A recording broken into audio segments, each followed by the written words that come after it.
Selamat pagi umat yang dikasihi dan yang mengasihi Tuhan. Kita akan mengadakan persekutuan doa pagi GKI Samanhudi pada hari ini, Jumat tanggal 2 Agustus 2024 ini dengan tema menguji diri. Maka mari kita awali persekutuan doa pagi kita dengan bersama menyanyi terlebih dahulu. Saya pilih dari Kidung Jemaat nomor 454. Ketiga baitnya lagu pendek ini. 454. Indahnya saat yang teduh. Indahnya saat yang teduh menghadap tahta Bapa-Ku. Ku naikkan doa padanya sehingga hatiku lega. Di waktu bimbang dan gentar, jiwaku aman dan segar. Ku bebas dari seteru di dalam saat yang teduh. Indahnya saat yang teduh dengan bahagia penuh. Betapa rindu hatiku kepada saat doaku bersama orang yang kudus. Ku cari wajah penebus dengan gembira dan teguh. Ku nanti saat yang teduh. Indahnya saat yang teduh penampung permohonanku kepada Yang Maha Benar yang bersedia mendengar. Sejak ku lihat wajahnya, ku yakin pada firman-Nya dan menyerahkan bimbangku di dalam saat yang teduh. Mari kita datang dalam doa pembuka. Bapa, terima kasih kalau kami sudah boleh menginjakkan kaki kami pada hari kedua dari bulan Agustus, bulan ke-8 dari tahun 2024 ini. Waktu terus bergulir. Terima kasih Bapak untuk kekuatan, untuk sukacita, untuk pertolongan, untuk perlindungan, untuk berkat yang boleh kami terima juga untuk pagi hari ini kalau kami boleh menerima firman Tuhan. Apa yang boleh kami baca dari Alkitab yang ditulis oleh Paulus, apa yang boleh kami renungkan secara singkat, biarlah itu boleh membekali kehidupan kami. Roh Kudus bekerja, baik hamba yang menyampaikan maupun juga para pendengar yang online di rumah atau dimanapun mereka boleh berada. Nama Bapa, Anak, dan Roh Kudus dipermuliakan, dan Roh Kudus sendiri menggugah untuk karya agung firman itu. Dalam Yesus Kristus kami berdoa dan kami juga bersyukur. Terima kasih Kristus. Amin. Pembacaan Alkitab pada pagi ini terambil dari 1 Korintus pasal yang ke-11.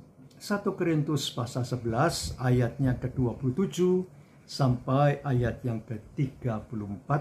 Tidak banyak yang kita baca, tapi biarlah kita juga boleh menikmati apa yang Paulus katakan untuk pergumulan jemaat di Korintus ini. 1 1 Korintus 11 ayat 27 sampai 34. Jadi barang siapa dengan cara yang tidak layak makan roti atau minum cawan Tuhan, ia berdosa terhadap tubuh dan darah Tuhan. Karena itu hendaklah tiap-tiap orang menguji dirinya sendiri, dan baru sesudah itu ia makan roti dan minum dari cawan itu. Karena barang siapa makan dan minum tanpa mengakui tubuh Tuhan, ia mendatangkan hukuman atas dirinya. Sebab itu banyak di antara kamu yang lemah dan sakit, dan tidak sedikit yang meninggal. Kalau kita menguji diri kita sendiri, hukuman tidak menimpa kita. Tetapi kalau kita menerima hukuman dari Tuhan, kita dididik supaya kita tidak akan dihukum bersama-sama dengan dunia. Karena itu, saudara-saudaraku, jika kamu berkumpul untuk makan, nantikanlah olehmu seorang akan yang lain. Karena kalau ada orang yang lapar, baiklah ia makan dahulu di rumahnya, supaya jangan kamu berkumpul untuk dihukum. Hal-hal yang lain akan kuatur kalau aku datang. Sampai di sini pembacaan Alkitab yang ditulis oleh Paulus pada jemaat di Korintus ini. Berbahagia kita yang bersedia mendengarkan firman Tuhan dan yang mengamalkannya, yang berarti melakukan firman itu dalam kehidupan kita setiap hari. Haleluya. Saudara, ayat yang kita akan renungkan adalah dari pembacaan tadi, ayatnya yang ke-31 yang mengatakan begini: kalau kita menguji diri kita sendiri, hukuman tidak menimpa kita. Nah, saudaraku di dalam Tuhan, menguji diri itu berarti mengintrospeksi, memeriksa diri. Karena apa, saudara? Yang terjadi pada waktu itu dalam kebiasaan umat di Korintus ini, karena itu terdiri dari banyak orang, ya, ada dari mereka-mereka yang mungkin bukan dari latar belakang Yahudi, yang tidak pernah makan bersama untuk merayakan Paskah. Ya, mereka itu kadang membawa makanan sendiri, dan kemudian mereka makan sendiri juga di tempat persekutuan itu, tempat berkumpul, bahkan tidak memperdulikan orang lain. Bahkan roti yang disediakan untuk perjamuan itu bahkan dimakan sendiri. Bahkan anggurnya dimakan juga sehingga mereka mabuk, saudara. Coba bayangkan. Jadi bisa dibayangkan betapa kacaunya. Maka Paulus kemudian mengarahkan persekutuan umat yang di Korintus itu agar kalau mereka itu lapar, kalau belum makan ya makan di rumah. Jangan kemudian membuat kegaduhan dalam persekutuan berjemaat itu. Saudara, memang saat ini di gereja tidak ada lagi hal itu. Roti sudah dipotong-potong kecil, sudah tersedia dengan air anggurnya di cawan kecil juga. Walaupun ada masih beberapa jemaat dengan cawan besar. Nah, tapi saudara, ada ketertiban, ada kesopan santunan yang tidak sembarangan itu. Apalagi saudara, kalau tidak membedakan antara perjamuan malam yang pada waktu saat Tuhan Yesus ada di tengah-tengah para muridnya, itu terjadi pada hari Kamis malam. Karena hari Jumat Tuhan Yesus itu akan disalibkan, mati digantung. Maka kemudian Yesus memperingati Paskah itu pada hari Kamis itu dengan para murid-muridnya. Yaitu dia melambangkan dengan simbolisasi roti dan air anggur yang disediakan itu. Dan sebelumnya Tuhan Yesus juga membasuh kaki murid-murid agar mereka juga bersih. Dan apa yang terjadi? Tuhan Yesus kemudian mengatakan, roti itu adalah tubuhku, simbol dari tubuh Tuhan Yesus Kristus. Air anggur itu adalah simbol lambang dari darah Kristus. Sehingga kalau kita makan dan minum perjamuan kudus itu, kita memperingati pengorbanan Kristus di kayu salib, dengan tubuhnya dan darahnya yang tercurah untuk mengampuni dosa manusia. Maka saudara, sebelum makan ada persiapannya. Ada pemeriksaan diri, atau dalam arti kata menguji diri ini. Masing-masing anggota jemaat atau simpatisan yang ikut serta dari gereja lain misalnya juga mempersiapkan diri. Apa yang perlu diperiksa? Yang pertama-tama, apakah kita masih hidup dalam dosa? Contohnya kata-kata kotor yang masih mungkin keluar dari mulut kita. Kita harus bertobat itu. Atau mungkin kita pinjam orang dan belum kembalikan. Entah itu barang, entah itu uang atau apapun.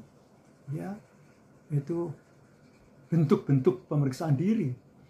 Atau hubungan yang tidak harmonis dengan anggota keluarga kita, dengan orang tua kita kah, dengan suami atau istri kita kah, dengan anak-anak kita kah, dengan saudara-saudara dan saudara ipar kah, dengan keponakan-keponakan kita kah. Kita harus memperbaiki itu sehingga hubungan komunitas dalam berkeluarga itu menjadi harmoni lagi, dan kita menguji diri kita untuk siap makan dan minum perjamuan kudus itu. Memang saudara, dengan menguji diri ini kita sadar akan kehilangan kita. Kita harus sadar bahwa kita bukan orang-orang yang sempurna.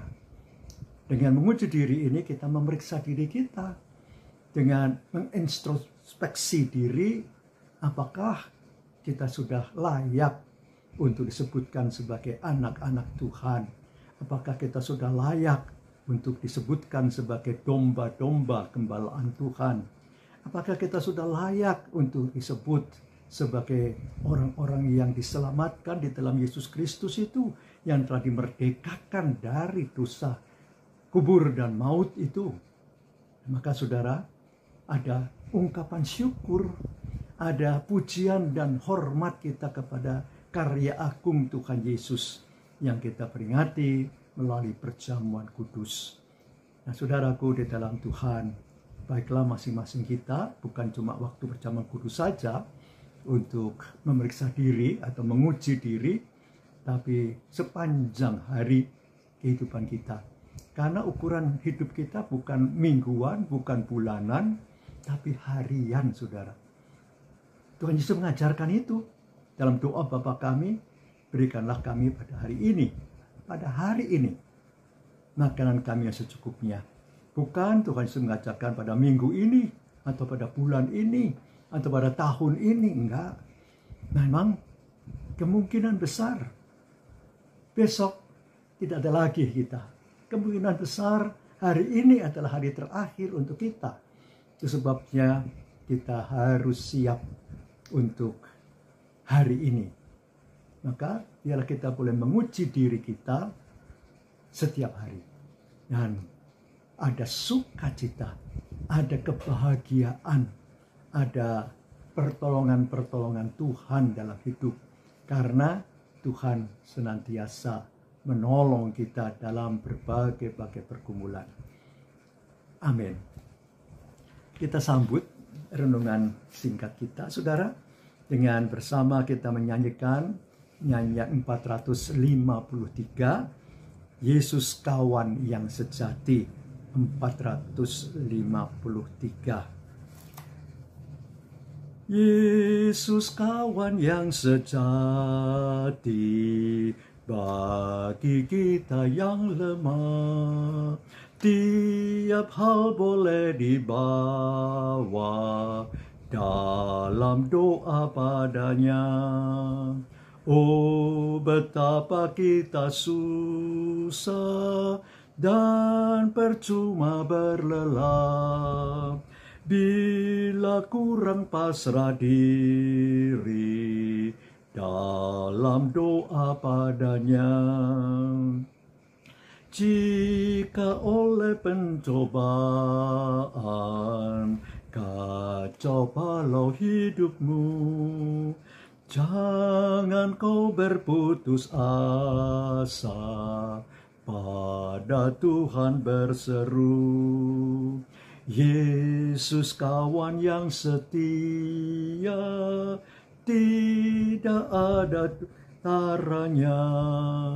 Ia tahu kelemahanmu, naikkan doa padanya. Adakah hatimu syarat, jiwa ragamu lelah? Yesuslah penolong kita, naikkan doa padanya. Biar kawan lain berkalah, Yesus kawan yang pakar. Ia mau menghibur kita, atas doa padanya. Mari kita datang dalam doa syukur dan syafaat kita. Mari kita datang dalam doa. Bapa, Anak, dan Roh Kudus, kami boleh bersyukur untuk kekuatan dan hari-hari hidup yang Allah percayakan kepada kami. Khususnya Tuhan Yesus yang sudah menjadi sahabat yang setia, kawan dalam perjalanan kehidupan kami. Terima kasih Bapa, kalau kami juga boleh menaikkan doa kami. Pertama-tama untuk jemaat-jemaat Tuhan GKI yang tersebar dari Denpasar sampai ke Batam. Bapak, Sinode Gereja Kristen Indonesia, Bapak juga berkati dalam segala program-program kerjanya, khususnya juga untuk GKI Samanhudi, di mana pada bulan Agustus adalah bulan Gospel dalam berbagai pelayanan-pelayanan yang terjadi. Bapak berkati baik kelompok kerja, juga komisi yang ada, dan bahkan dengan majelis jemaat bidang kesaksian dan pelayanan itu. Bapak, kami juga menaikkan dalam doa kami, pemerintah dan bangsa kami yang pada bulan ini menaikkan juga berbagai pergumulan untuk memperingati hari ulang tahun kemerdekaan yang ke-79. Bapak juga berkati untuk semua acara, khususnya kalau semua dimungkinkan mengadakan peringatan 17 Agustus di ibu kota negara Nusantara. Bapak juga yang akan menolong semua proses-proses penyiapannya yang tinggal beberapa minggu ke depan. Bapak mau menolong juga segala program-program kerja pemerintah kami. Khususnya ya Bapak, ada begitu banyak yang masih harus dilakukan perbaikan. Karena begitu banyak kebobrokan yang ada ya Bapak, maka Bapak juga yang akan menolong semua aparatur negara kami, baik itu ASN ataupun juga penegak keadilan dan hukum, semuanya boleh Bapak berikan pertolongan dan kekuatan dan hikmat bijaksana untuk boleh mengambil keputusan bagi kesejahteraan rakyat. Kami juga teringat Bapak akan semua program-program kerja kami dalam bulan ini, khususnya juga anak-anak yang pasti dalam tahun ajaran baru memiliki berbagai pergumulan-pergumulan baru. Bapak berkati mereka, para mahasiswa yang juga mungkin sedang menyusun skripsi untuk tahap-tahap terakhir ataupun disertasi, dan mereka akan menerima ujian-ujian. Bapak, biarlah semuanya boleh terjadi bersama Tuhan. Kami teringat para orang tua yang bekerja. Berkati mereka ya Bapa, semua orang yang boleh melayani keluarga-keluarga mereka. Khususnya kalau keluarga itu sedang dalam pergumulan dan masalah, bukakanlah jalan ya Bapa. Jangan kau tinggalkan anak-anak Bapa, umat, bahkan rakyat Indonesia dengan berbagai pergumulannya. Karena krisis moneter dunia kami, bahkan peperangan yang masih terjadi di sono sini dengan bencana-bencana alamnya. Bapa, berkati bumi kami ini, dunia kami ini ya Bapa. Kami bersyukur untuk waktu ketika kami boleh berada di tengah-tengah kehidupan bangsa kami. Dan kami serahkan doa bersama-sama pula dengan doa yang kami naikkan hanya di dalam nama Yesus Kristus, Tuhan dan Juru Selamat, yang terus-menerus memberkati, menolong, memimpin, dan menopang kehidupan kami. Terima kasih ya Kristus, karena Engkaulah Juru Syafaat, pengantara agung kami kepada Bapa. Terima kasih Kristus. Amin. Tuhan memberkati saudara kini dan selama-lamanya. Amin. Bagi Bapak Ibu yang memiliki pergumulan khusus dan ingin didoakan, bisa menghubungi rekan-rekan pendeta di nomor berikut.